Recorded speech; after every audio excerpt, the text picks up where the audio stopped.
Hello hello everyone. सो आज हम लोग जो टॉपिक डिस्कस करने वाले हैं ये क्लास 11 का मैकेनिकल प्रॉपर्टीज ऑफ फ्लूइड का सेकेंड पार्ट है, जिसे हम हाइड्रोडायनामिक्स कहते हैं। इससे पहले हमने पार्ट 1 कंप्लीट कर लिया है ना। पार्ट 1 क्या था? हाइड्रोस्टैटिक्स, जिसमें हमने काफ़ी important topics and numerical cover किए। सेकेंड पार्ट हाइड्रोडायनेमिक्स में सबसे पहला जो टॉपिक है वो है kind of fluid flow. Fluid किस तरीके से फ्लो करता है, इसको अगर इन जनरल हम लोग समराइज करें तो सबसे पहला जो आता है इसे हम लोग कहते हैं stream line flow. Stream line flow का और एक नाम क्या है? Orderly flow.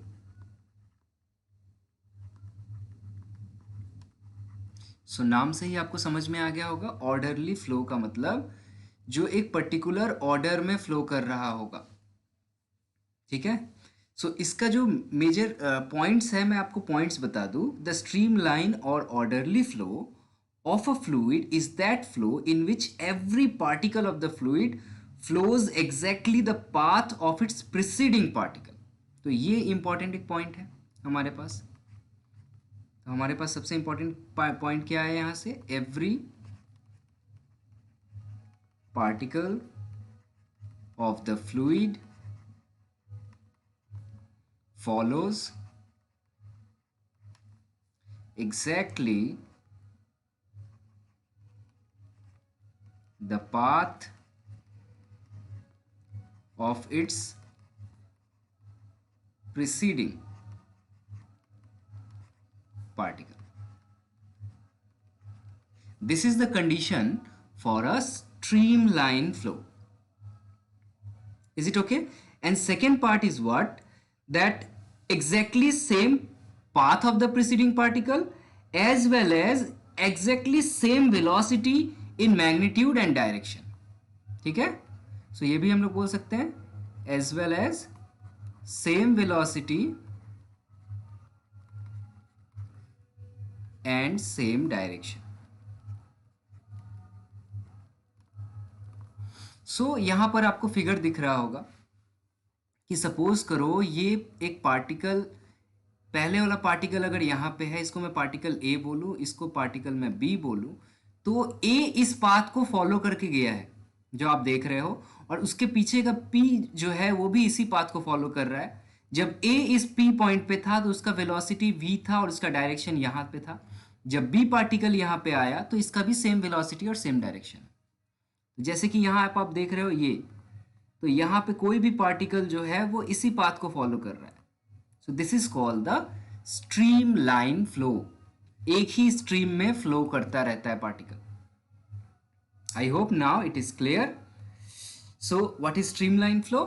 एंड यहां से एक क्वेश्चन मैं आपके लिए होमवर्क के लिए रख देता हूं। आप मुझे इसका आंसर बताना कि इन stream line flow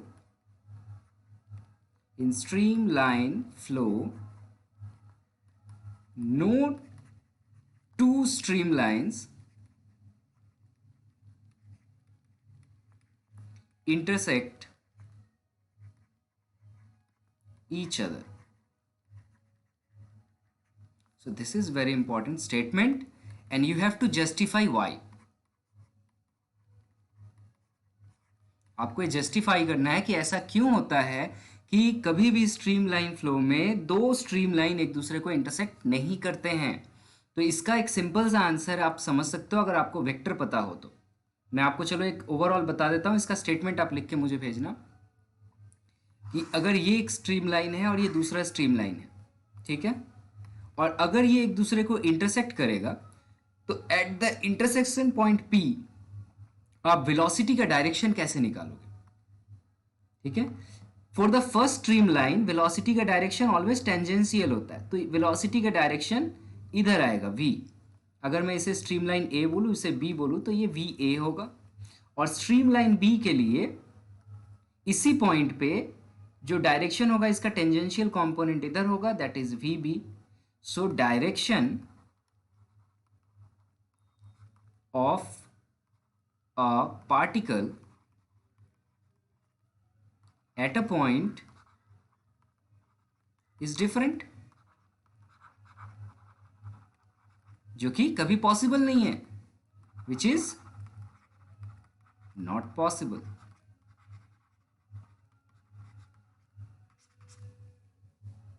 Is it clear or not? एक ही पॉइंट पे एक पार्टिकल का दो वेलोसिटी कैसे हो सकता है? यही वजह है कि कभी भी दो स्ट्रीमलाइन एक दूसरे को इंटरसेक्ट नहीं करते हैं, एक दूसरे के पैरेलल फ्लो करते हैं सेम डायरेक्शन को फॉलो करते हुए. I hope now it is clear what is streamline and what is streamline flow or orderly flow. Second type of जो फ्लो है इसको कहा जाता है laminar flow. So this is second type of flow जिसको कहते हैं हम लोग लैमिनर फ्लो. सो लैमिनर वर्ड का मतलब से ही आप समझ सकते हो, लैमिनर का मतलब होता है a flow in which the fluid moves in layers. ठीक है, is called laminar flow, and it is the most popular kind of flow. Maximum fluid के केस में अगर हमें एक ओवरऑल स्ट्रक्चर बनाना होता है, डेराइवेशंस करने होते हैं, तो हम लोग इसी फ्लो को इन जनरल एज्यूम करते हैं एज ए मॉडल. सो जैसे देख रहे हो कि पहला फ्लो का ये लेयर है, दूसरा लेयर उसके नीचे, तीसरा लेयर उसके नीचे, तो this is called the laminar flow. जैसे एयर का फ्लो, वाटर का फ्लो, ये सारे फ्लो जो होते हैं लैमिनर फ्लो के एग्जाम्पल होते हैं.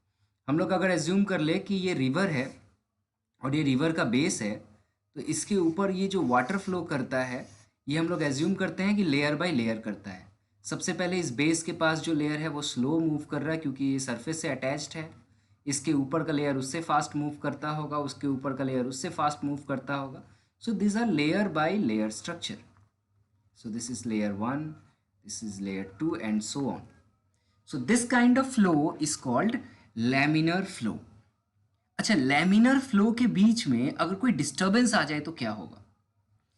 जैसे कि ये सपोज करो कि एक लैमिनर एयर है जो एक फिक्स्ड सोर्स से यहां से बाहर आ रहा था, आराम से जा रहा था, और इसके बीच में एक डिस्टर्बेंस आ गया, कोई ऑब्जेक्ट आ गया.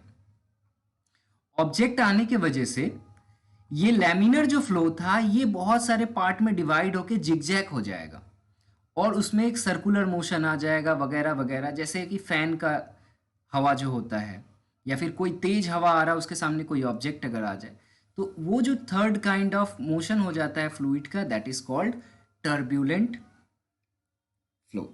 सो टर्ब्यूलेंट फ्लो को आप कैसे डिफाइन करोगे? When a fluid moves in velocity greater than the critical velocity. ना यहाँ पे एक बहुत इंपॉर्टेंट टर्म आ जाता है, क्रिटिकल वेलोसिटी. ये क्रिटिकल वेलोसिटी क्या है? तो पहले यहां पर तो इसको समझ लो कि ये क्रिटिकल वेलोसिटी क्या होता है. क्रिटिकल वेलोसिटी, क्रिटिकल वेलोसिटी क्या होता है? It is the velocity, it is that velocity of fluid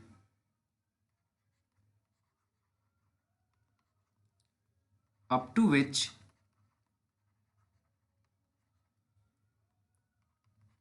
it flows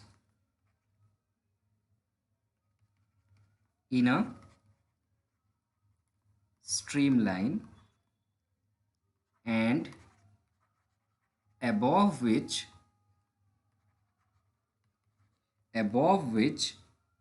its flow it flow become turbulent. So critical velocity वो वेलोसिटी है जब तक मैक्सिमम वेलोसिटी जब तक कोई भी फ्लूइड जो है वो स्ट्रीमलाइन में मोशन में मूव कर रहा है. उससे ज़्यादा अगर वेलोसिटी आप दे दोगे तो वो टर्बुलेंट हो जाएगा. सो टर्बुलेंट वेलोसिटी का डेफिनेशन क्रिटिकल वेलोसिटी में है. आप एग्जांपल में इसका डेफिनेशन क्या बोलोगे? It is the fluid flow in which velocity of the fluid is greater than critical velocity, or you can say the motion of the particle of fluid become disorderly or irregular and such a flow is called turbulent। तो यहाँ पे main turbulent में आपको क्या points याद रखने चाहिए, ये disordered में होता है ना। यहाँ पे fluid जो होता है, fluid is disordered, ठीक है। और आप इसको कह सकते हो irregular।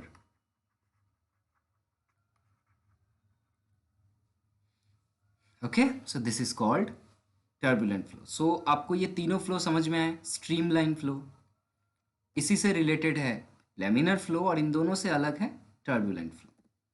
इसके बाद हम लोग का इस टॉपिक का सबसे इंपॉर्टेंट टॉपिक आ जाता है हाइड्रोडायनेमिक्स का, which is called viscosity. So viscosity क्या है? Viscosity is a kind of fluid friction. आपने फ्रिक्शन पढ़ा है। फ्रिक्शन क्या होता है?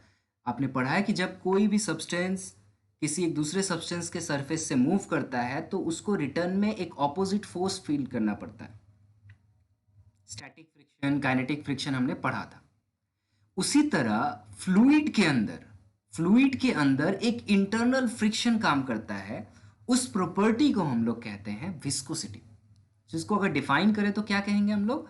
The property of a fluid by virtue of which an internal frictional force act between its different layers which oppose their relative motion is called viscosity. So this internal frictional force is called viscous force. तो यहाँ पे आप देख सकते हो इस diagram में बहुत सारे लेयर्स हैं। मैंने ये लेयर्स ले लिया है। हर लेयर एक दूसरे लेयर के ऊपर मूव कर रहा है, तो इन दोनों के बीच में एक रिलेटिव फ्रिक्शन काम कर रहा है जो कि इनके रिलेटिव मोशन की वजह से प्रोड्यूस हो रहा है। उस फोर्स को हम लोग कहते हैं फ्रिक्शनल फोर्स या फिर विस्कस फोर्स, और इस प्रोसेस को कहते हैं, इस प्रॉपर्टी को कहते हैं viscosity. I repeat, layer by layer fluid move कर रहा है इन लैमिनर फ्लो। हर लेयर एक दूसरे लेयर को एक ऑपोजिट फोर्स प्रोड्यूस करता है, internal frictional force. That force is called viscous force and this property is called viscosity. I hope now this is clear. हमें जो यहाँ पे याद रखना है, ये विस्कोसिटी का जो फोर्स है, विस्कस फोर्स, इसका डेराइवेशन कैसे करें, इसका डेराइवेशन कैसे करें, तो इसको आप जरा ध्यान से अभी देखना। ये लेयर बाय लेयर जो स्ट्रक्चर मूव कर रहे हैं, यहाँ पे मैंने एक लेयर ले लिया, suppose this is A and this is B layer, ठीक है। और ये जो सबसे नीचे वाला लेयर है, ये सपोज करो ये सरफेस से अटैच्ड है।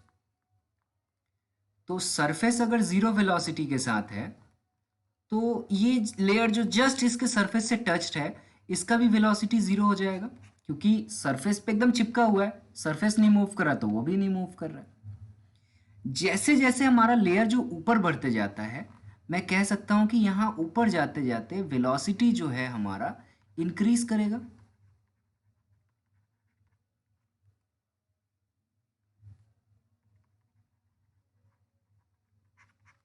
Agree or not? I hope समझ में आ रहा है कि नहीं। जैसे जैसे हम लोग सरफेस से ऊपर की तरफ जाएंगे, हर लेयर का वेलोसिटी थोड़ा थोड़ा बढ़ता जाएगा, ठीक है। अब हम लोग को यहाँ पे स्टेटमेंट जो लिखना है मैं नहीं लिख रहा हूँ, आपको यहाँ फिगर में पता है कि लेट कर लेते हैं जो लेयर ए है एट पॉइंट ए, और सॉरी एट पॉइंट बी जो है, उसका डिस्टेंस सरफेस बॉटम के साथ x है, ठीक है। So this is x centimetre metre whatever it में बी यूनिट, ये इसका डिस्टेंस है b का। और इससे थोड़ा सा ऊपर हम लोग जा रहे हैं तो वो डिस्टेंस हम लोग कवर कर रहे हैं डेल्टा x, और एज ए रिजल्ट जो इंक्रीज इन वेलोसिटी हो रहा है वो हो रहा है delta v।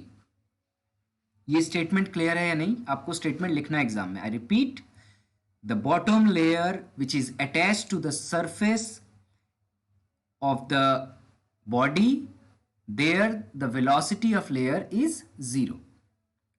If we move up from the bottom, the velocity increase gradually. Let the distance of layer at B is x, and just above it at point A, having at a distance delta x, its velocity will be increased by delta v. That will be your statement. अब इस ए और be layer के बीच में हम लोग बात करेंगे। So in between this two layer A and B, there act a relative velocity. So यहां मैं कह सकता हूं in between layer A and B, relative velocity exist, or relative velocity, or due to relative velocity internal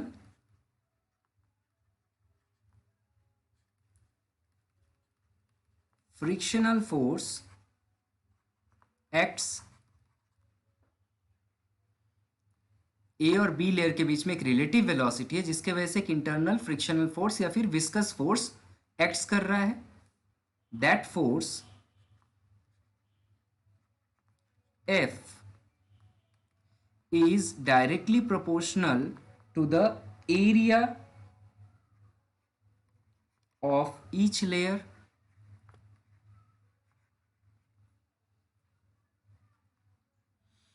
तो ए का या B का जो एरिया आपस में शेयर हो रहा है उस एरिया के ऊपर ये फोर्स डिपेंड करेगा. ऑब्वियस सा बात है. दूसरी बात आपको याद रखना होगा, ये पहला पॉइंट था. दूसरी बात, ये फोर्स जो है ये और किस चीज पे डिपेंड करेगा? ये डिपेंड करेगा इन दोनों के बीच में वेलोसिटी का ग्रेडियंट कितना है. ग्रेडियंट वर्ड का मतलब समझना, velocity gradient. Between layers. Gradient word बहुत इंपॉर्टेंट है. तो मैं इन दोनों को अगर फ्रेम करूं, इन दोनों को अगर मैं फ्रेम करूं वर्ड्स में, तो ये f को मैं ऐसे लिख सकता हूं, f is proportional to a and f is proportional to delta v. ऐसे आप अगर कर सकते हो delta v by delta x, क्योंकि डिस्टेंस के रिस्पेक्ट में हम लोग वेलोसिटी का ग्रेडियंट निकाल रहे हैं. टाइम के रिस्पेक्ट में जब हम लोग कोई चीज़ करते हैं तो delta v by delta x होता है.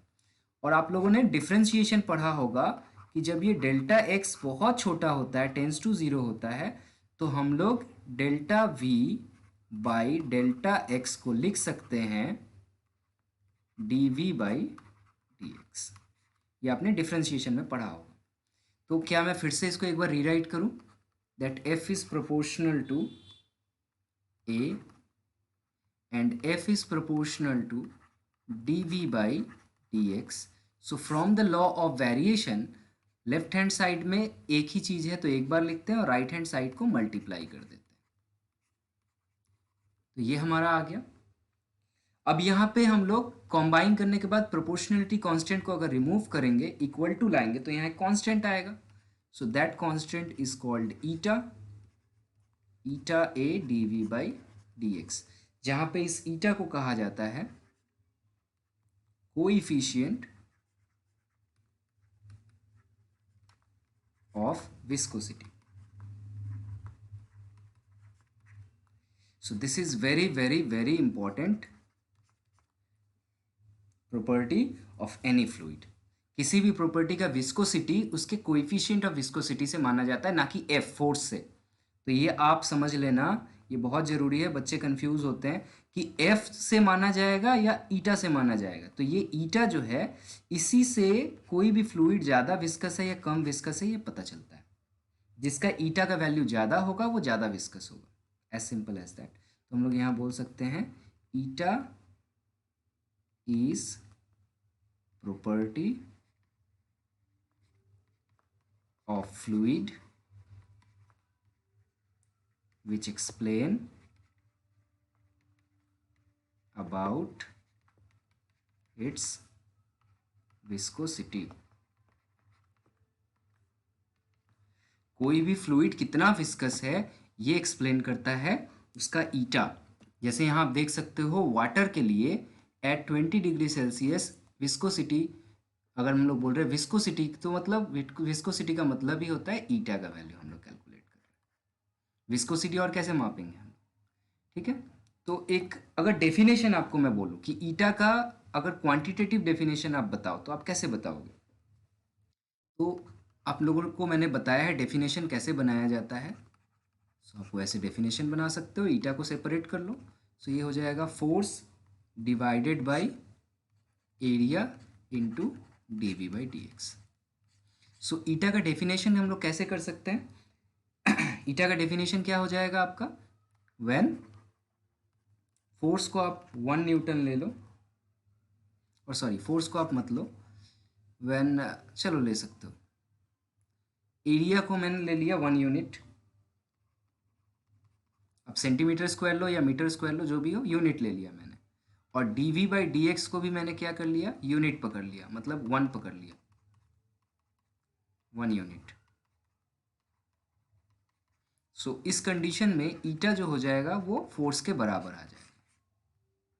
तो ये इसका डेफिनेशन हो गया, क्वांटिटेटिव डेफिनेशन। ठीक है, इसके बाद अगर इसका आप यूनिट बताओगे तो आप इसका यूनिट निकाल सकते हो। सो इसका मेनली जो होता है एसआई यूनिट जो होता है पास्कल सेकेंड होता है, आप कैलकुलेट कर सकते हो। एरिया है यहाँ पर, आप इसको कैलकुलेट करो, फोर्स है, force by area is nothing but Pascal and this is dv by dx. If you calculate you will get the answer. So the SI unit of eta is Pascal second, जिसको PAS कहा जाता है, पस। और इसी का एक दूसरा नाम है जो काफ़ी फेमस है उसे हम लोग कहते हैं डेकापोइस, DECAPOISE.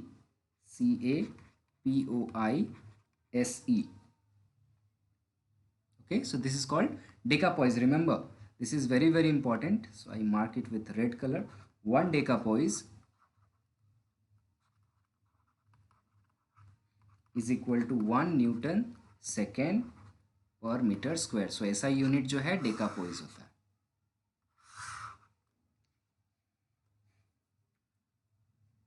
ठीक है, और ऐसा इसलिए भी कहा जाता है, इसको एक पोइस के फॉर्म में बोला जाता है। सो 1 डेकापोइज, याद रखना, 1 डेकापोइज, डेका वर्ड का मतलब 10 होता है, सो 10 पोइज हम लोग बोल सकते हैं। So poise is a smaller unit. So this is all about the viscosity. ये कुछ डाटा है, इसको याद रखने के लिए आपको ज़रूरत नहीं है, ये जो टेबल आपको दिया हुआ है, ठीक है। सो ये table is not for remembering, just for your knowledge, sake of your knowledge. कौन सा ज़्यादा विस्कस है, तो अगर मैं बोलूँ कि वाटर और ब्लड में कौन ज़्यादा विस्कस है, तो आप देख रहे हो कि वाटर का विस्कोसिटी है 1 और ब्लड का विस्कोसिटी है 2.7, तो ये ज़्यादा थिक होता है। वैसे ही मेसिन ऑयल का देखो 113 है, तो मेसिन ऑयल सबसे ज़्यादा विस्कस हो रहा है। उससे भी ज़्यादा विस्कस होता है ग्लिसरीन, सबसे ज़्यादा 830। ठीक है, एयर जो होता है बहुत कम विस्कस होता है। So here are some examples. और यहाँ आप देख रहे हो कि एयर का टेम्परेचर बढ़ने के साथ इसका विस्कोसिटी बढ़ जा रहा है। That will be a important concept, और ये आप, मैं चाहूँगा कि तुम लोग खुद सोचो कि वाई एयर में टेम्परेचर इंक्रीज करने से विस्कोसिटी इंक्रीज हुआ। Okay, so this is all about the viscosity. ये टेबल मैं आपको होमवर्क के लिए छोड़ रहा हूँ कि विस्कोसिटी और सॉलिड फ्रिक्शन में क्या सिमिलरिटीज हैं और क्या डिसिमिलरिटीज हैं। मैंने कंपैरिजन बोला है, डिफरेंस नहीं। कंपैरिजन का मतलब होता है आप एक बार लिखोगे सिमिलरिटी और दूसरी बार लिखोगे difference. So similarities and differences are your important point. मैं एक बार कह देता हूं, सुन लो, लेकिन लिखना होगा तुम्हें खुद। सिमिलरिटीज ये है कि दोनों ही रिलेटिव मोशन की वजह से प्रोड्यूस होते हैं। जब भी कोई दो बॉडी का surface, body A and body B, दोनों का सरफेस आपस में टच होता है और रिलेटिव मोशन होता है दोनों के बीच में, जैसे एक स्टैटिक पे रहेगा, दूसरा मूव करेगा, या दोनों अपोजिट डायरेक्शन में या दोनों सेम डायरेक्शन में, जो भी हो, लेकिन उन दोनों के बीच में रिलेटिव मोशन होता है, तभी जाके दोनों प्रोड्यूस होते हैं। दूसरा बात, रिलेटिव मोशन के ऑपोजिट डायरेक्शन में फ्रिक्शन और विस्कोसिटी दोनों का डायरेक्शन होता है। ठीक है, अगर मान लो बॉडी ए मूव कर रहा है इस डायरेक्शन में और बॉडी बी जो है वो फिक्स्ड है, तो ऑपोजिट डायरेक्शन में फ्रिक्शन भी काम करता है और विस्कोसिटी भी काम करता है।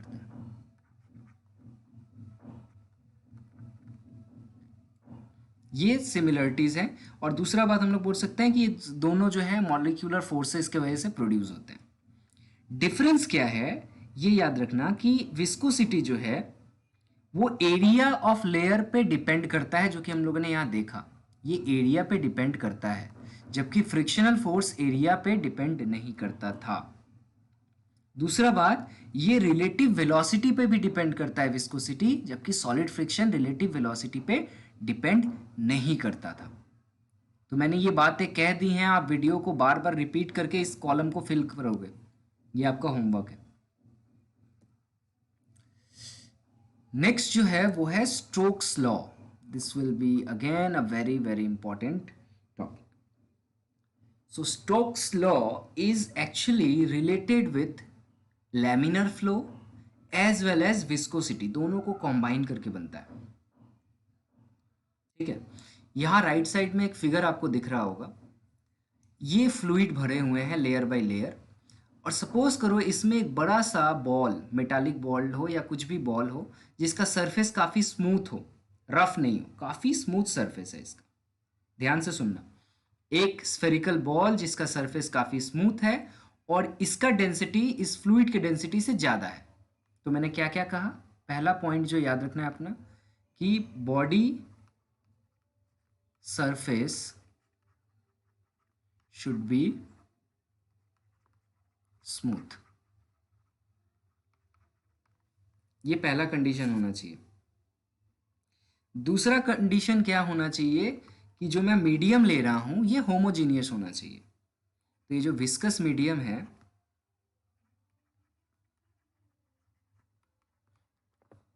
ये होमोजीनियस है।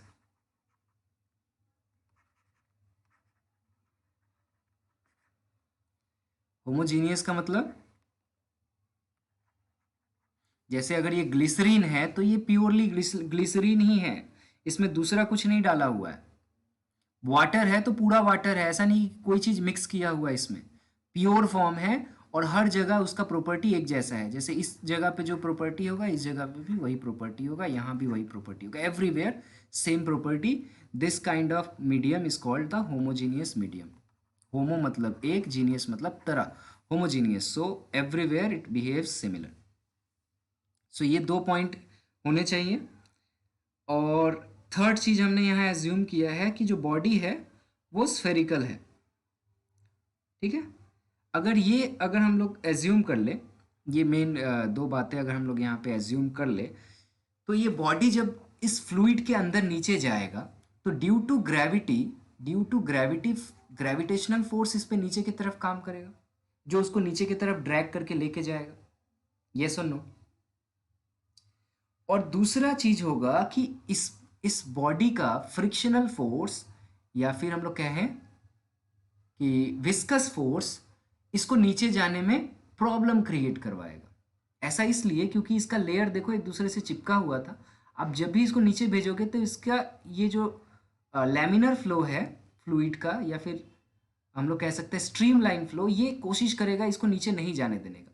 एक स्ट्रेचेड एक कपड़ा, सपोज करो कि टाइट कपड़े के अंदर आप कोई बॉल को डाल रहे हो, तो वो कपड़ा क्या करेगा, उसे चारों तरफ से पकड़ के रखना चाहेगा। तो विस्कस फोर्स इसको नीचे नहीं जाने देगा। और सेकेंडली बावेंसी जो है, इस किसी भी फ्लूइड का बावेंसी हमने हाइड्रोस्टैटिक में पढ़ा है, वो इसको ऊपर भेजना चाहेगा। तो ये कुछ फोर्सेस इसके ऊपर काम करेंगे। ठीक है, तो मैं एक बार फिर से रिपीट करूं, एक्सपेरिमेंटल ऑब्जर्वेशन क्या बताता है हमारा, कि विस्कस फोर्स एफ जो है बॉडी का, कोई बॉडी उसके अंदर अगर डाल दिया जाए तो ये किस किस चीज पे डिपेंड करेगा। तो यही हमें यहां पता करना है, that viscous force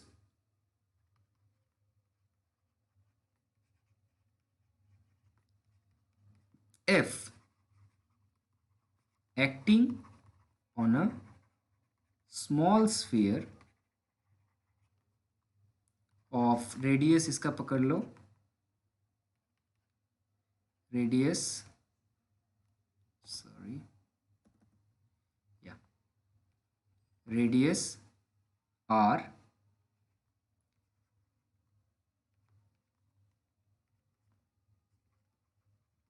depends on what? First, it depends on coefficient of viscosity eta. Obviously जितना ज़्यादा विस्कस होगा उस पर डिपेंड करेगा।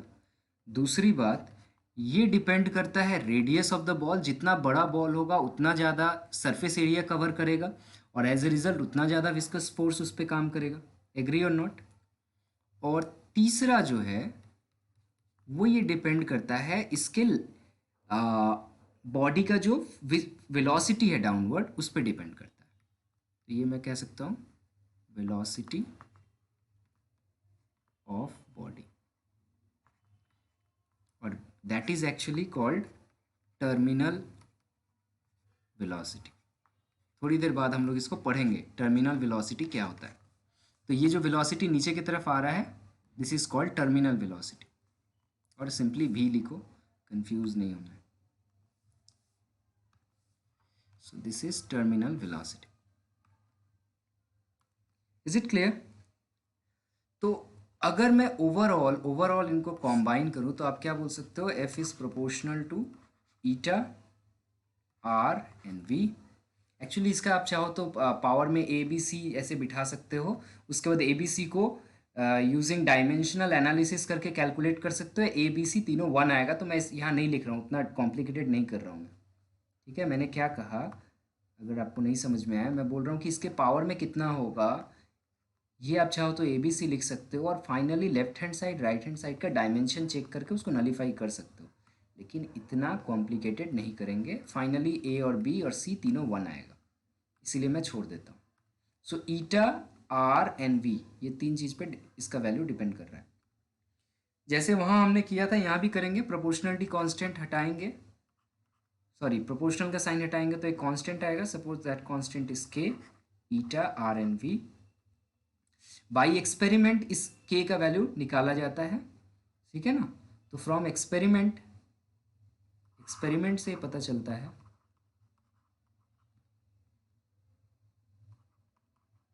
एक्सपेरिमेंट से कैलकुलेट किया जाता है कि यहाँ पर के का वैल्यू जो होता है वो होता है 6 pi. So that will be 6 pi eta are and V. So you have to remember this equations. This law is called Stokes law. So Stokes law के लिए अब सबसे पहला कंडीशन, जो मेजर कंडीशन है, वो बॉडी स्मूथ होना चाहिए पूरा, कोई इसमें उबड़ खाबड़ नहीं होना चाहिए, रेडियस ओवरऑल सेम होना चाहिए, और ये जो मीडियम है इसका होमोजीनियस होना चाहिए। उसी के साथ ये भी याद रखना कि density of the body will be greater than. अब यहाँ पे आपको मैं कुछ होमवर्क दे के जाता हूँ कि क्या होगा, ये आपके लिए क्वेश्चन है।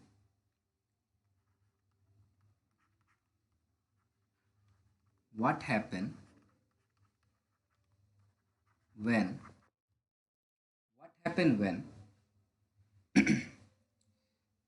the density of sphere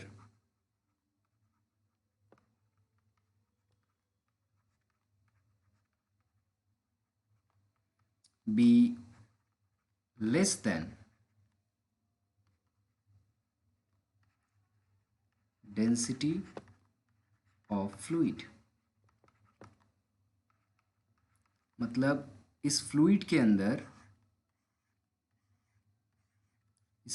अंदर ये बॉल जो था वो नीचे जा रहा था, बिकॉज ये फ्लूइड उस बॉल से कम डेंस था, ऑब्वियसली उसलिए नीचे जा रहा था। अब उल्टा बात है कि अगर सपोज करो फ्लूइड पानी के बीचों बीच है और ये फ्लूइड जो है, सॉरी ये बॉल जो है ये फ्लूइड से कम डेंस है, तो अब ये ऊपर जाने लगेगा। तो यही इसका आंसर होगा, और with a constant terminal velocity इसको आपको एक्सप्लेन करना है। ठीक है, सो नेक्स्ट जो हमारा टॉपिक है वो है terminal velocity. So terminal velocity is a fixed velocity. If I call terminal velocity of a body is a constant maximum velocity acquired by the body while falling through the viscous fluid. So इसका definition अगर आप लिखना चाहो तो मैं यहाँ लिख देता हूँ. So it is the constant maximum velocity acquired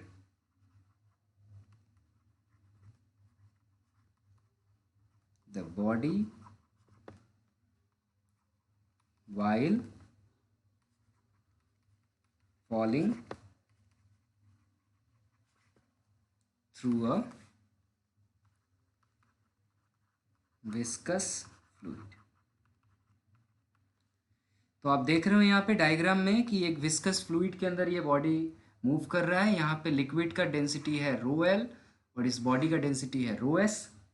इसके नीचे यहाँ पे एक वेट इसका काम कर रहा है। सो दैट वेट आप लोग कैसे कैलकुलेट करते हो? सो दिस इज वेट को कैसे कैलकुलेट करोगे बताओ? सो मास इंटू एम जी बोलते हैं ना हम लोग, सिंपली एम जी।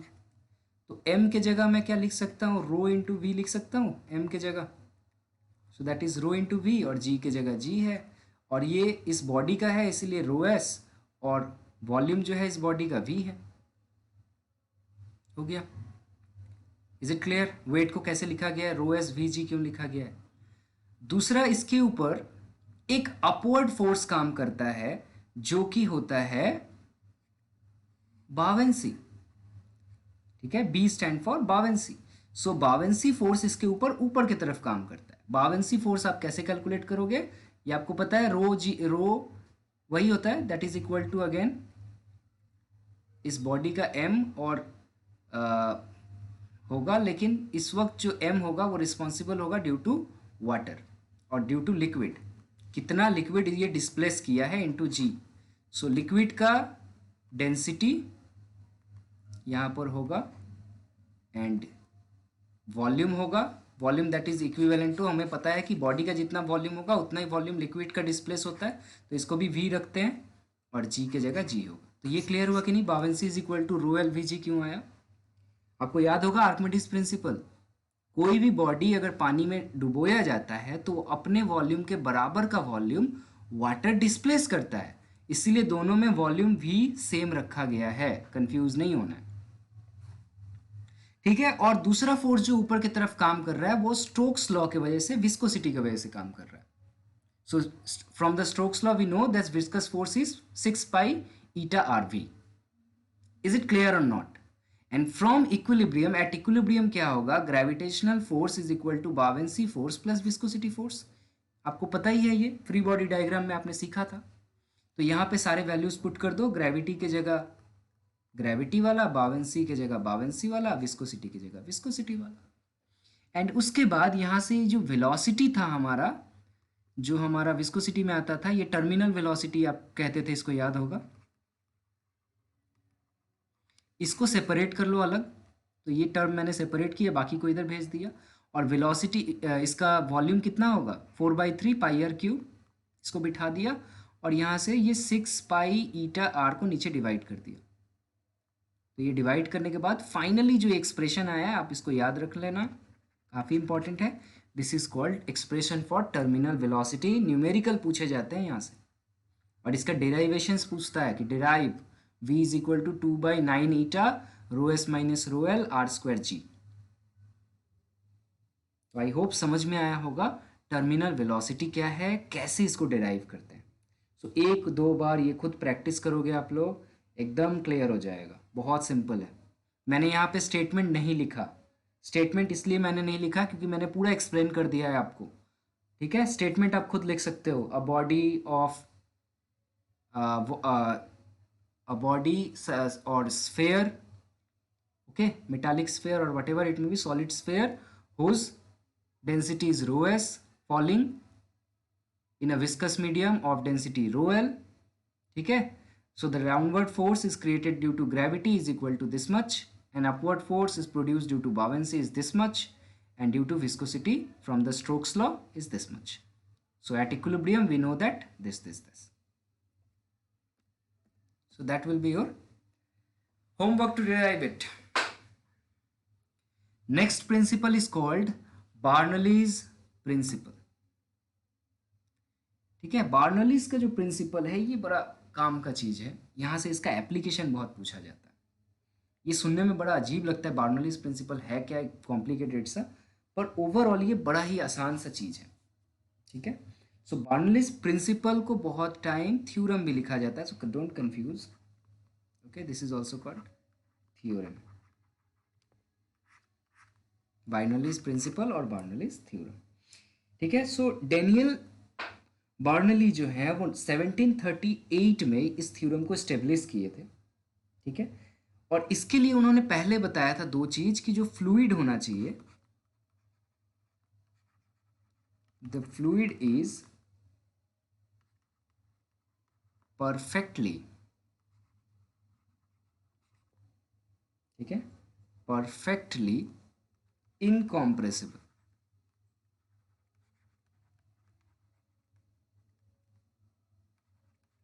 प्रैक्टिकली ये पॉसिबल नहीं है, पर एज्यूम कि ऑलमोस्ट इनकॉम्प्रेसिबल होना चाहिए। ठीक है ना। थ्योरम डिराइव करने के लिए उन्होंने एज्यूम किया, ये assumptions, okay, these are assumption. Body जो है वो परफेक्टली इनकॉम्प्रेसिबल होना चाहिए। और दूसरा एजम्पशन उनका जो था कि द बॉडी और the fluid is perfectly non viscous.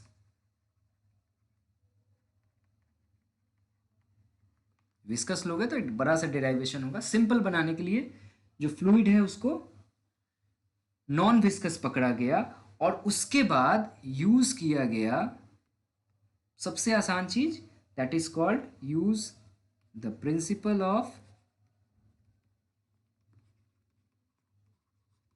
Conservation of energy.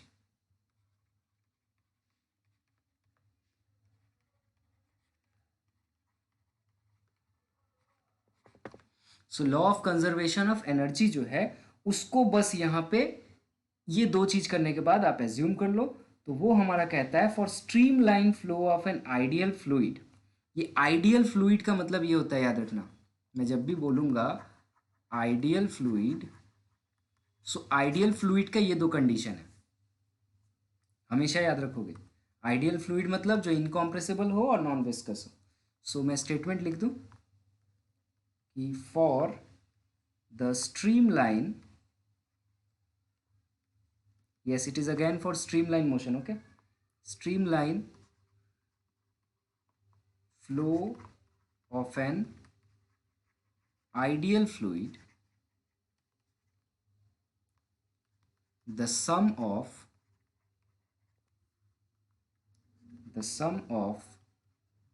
the pressure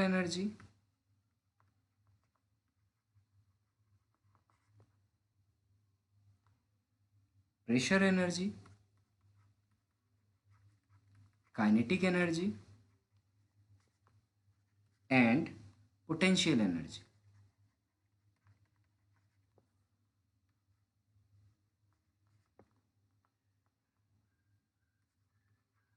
per unit mass is always constant.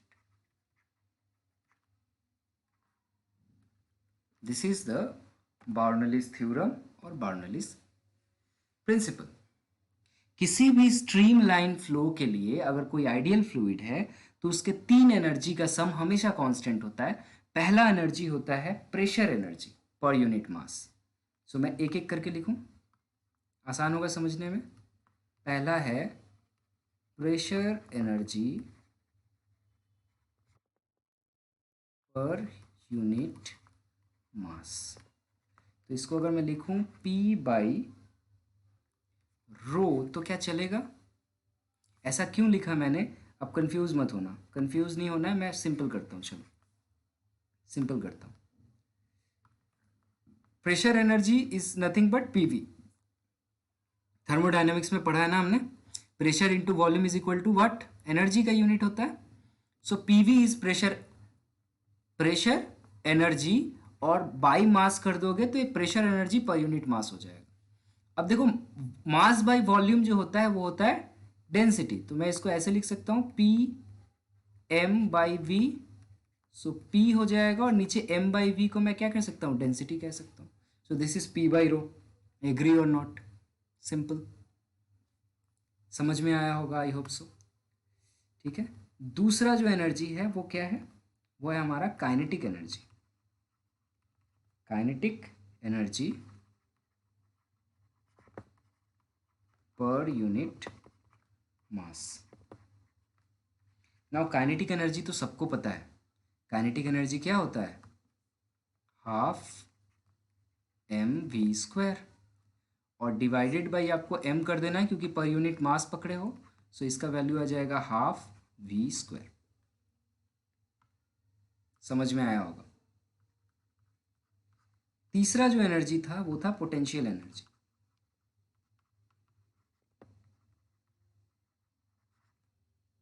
पर unit mass. So potential energy भी आपको पता है। पोटेंशियल एनर्जी को हम लोग क्या कहते हैं? पोटेंशियल एनर्जी को हम लोग रिप्रेजेंट करते हैं mgh से। आपको याद होगा, मैंने वर्क पावर एंड एनर्जी में पढ़ाया था आपको। डिवाइडेड बाय मास कर दोगे तो ये हो जाएगा simply g/h। So according to Bernoulli's principle, according to Bernoulli's theorem और प्रिंसिपल, इस थ्योरम के आधार पे हम लोग क्या लिख सकते हैं? तीनों एनर्जी का सम कांस्टेंट होता है। So P by rho, this is called pressure energy, half v² kinetic energy, and GH potential energy per unit mass are equal to constant. This is the expression. Agree or not? यहां से आप चाहो तो इसका एक दूसरा form बना सकते हो। दूसरा फॉर्म कैसे बना सकते हो? ध्यान से सुनो कि अगर मैं इस पूरे एक्सप्रेशन में g से डिवाइड कर दूं तो क्या होगा? तो ये मेरा हो जाएगा P बाई रो जी, ये हो जाएगा v² बाई 2g, और ये हो जाएगा h only, that is equal to constant. और ऐसा बनाने का वजह क्या है कि पहला जो टर्म है यहाँ पे वो क्या है? This are called head. इसको क्या कहा जाता है? हेड कहा जाता है, इफ यू रिमेंबर। सो तो पहला जो चीज़ है इसको हम लोग कहेंगे प्रेशर हेड, दूसरा जो टर्म है उसको हम लोग कहेंगे वेलोसिटी हेड, और तीसरा जो टर्म है उसको हम लोग कहेंगे ग्रेविटेशनल हेड। ठीक है, सो ये एक डेफिनेशन आ जाता है। इसको कहा जाता है प्रेशर हेड, इसको कहा जाता है वेलोसिटी हेड, ठीक है, एंड थर्ड जो टर्म है इसको कहा जाता है ग्रेविटेशनल हेड।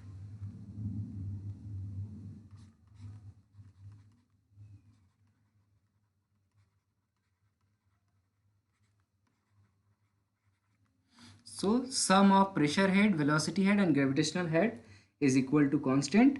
सो इसका और एक फॉर्म आप लोग यहाँ से बना सकते हो। आप लोग अगर चाहो इसको तो इसको रो से मल्टीप्लाई कर दो, ये फर्स्ट वाले टर्म को। इसको अगर मैं मल्टीप्लाइड बाई रो कर दूँ तो एक और फॉर्म बन जाएगा। सो बहुत सारा फॉर्म बनाया जा सकता है, डोंट कंफ्यूज, जस्ट डेफिनेशन को अलग अलग करने के लिए। तो ये P हो जाएगा, ये हो जाएगा हाफ रो v², और ये हो जाएगा rho GH is equal to constant. ये एक अनदर फॉर्म बन गया।